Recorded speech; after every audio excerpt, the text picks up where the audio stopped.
materi diskusi kami tentang prosa fiksi anak. Sebelum itu, perkenalkan nama lengkap saya Ayu Apriani Bara.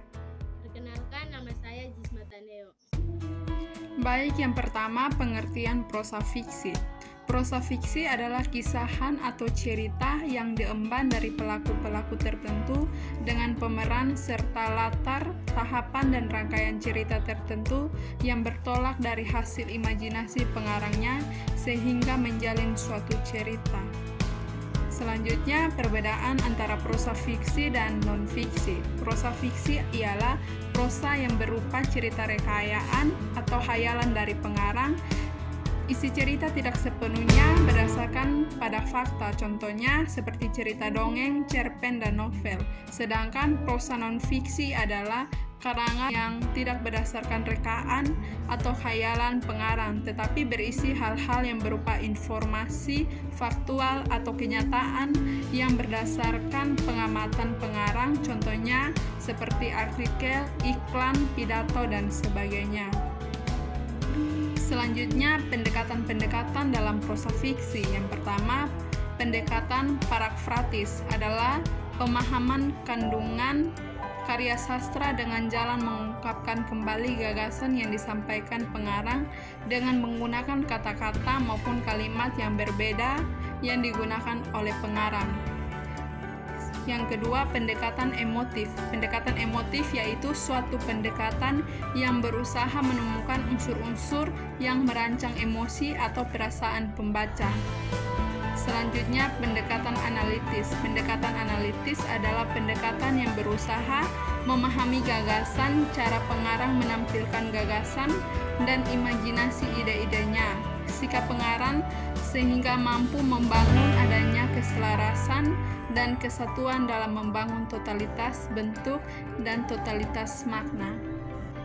Pendekatan dalam prosa fiksi. Pendekatan historis. Pendekatan historis adalah pendekatan yang menekankan pada pemahaman tentang biografi pengarang, latar belakang peristiwa kesejarahan yang melatar belakangi masa-masa terwujudnya karya sastra yang dibaca. Yang berikut pendekatan sosiopsikologis. Pendekatan sosiopsikologis adalah pendekatan yang berusaha memahami latar belakang sosial budaya, kehidupan masyarakat maupun tanggapan kejiwaan atau sikap pengarang terhadap lingkungannya atau zamannya pada saat karya sastra terwujud. Yang berikut pendekatan didaktis. Pendekatan didaktis adalah pendekatan yang berusaha menemukan, memahami gagasan, tanggapan, evaluatif, maupun sikap pengarang terhadap kehidupan. Yang berikut jenis-jenis prosa fiksi anak. Ada dua jenis prosa fiksi anak. Yang pertama, prosa lama, itu terdiri atas hikayat, sejarah, dan dongeng. Sedangkan yang kedua, prosa baru. Prosa baru terdiri atas roman, novel, riwayat, kritik, referensi, dan esai. Berikut tahapan pengajaran apresiasi prosa fiksi anak. Yang pertama ada tahapan penikmatan atau menyayangi. Pada tahapan ini adalah tindakan operasional pendapat, misalnya membaca karya sastra, puisi maupun novel. Yang kedua, tahap penghargaan. Tindakan operasionalnya antara lain melibatkan nilai atau manfaat suatu karya sastra dan merasakan pengaruh suatu karya ke dalam jiwa. Yang ketiga, tahap pemahaman.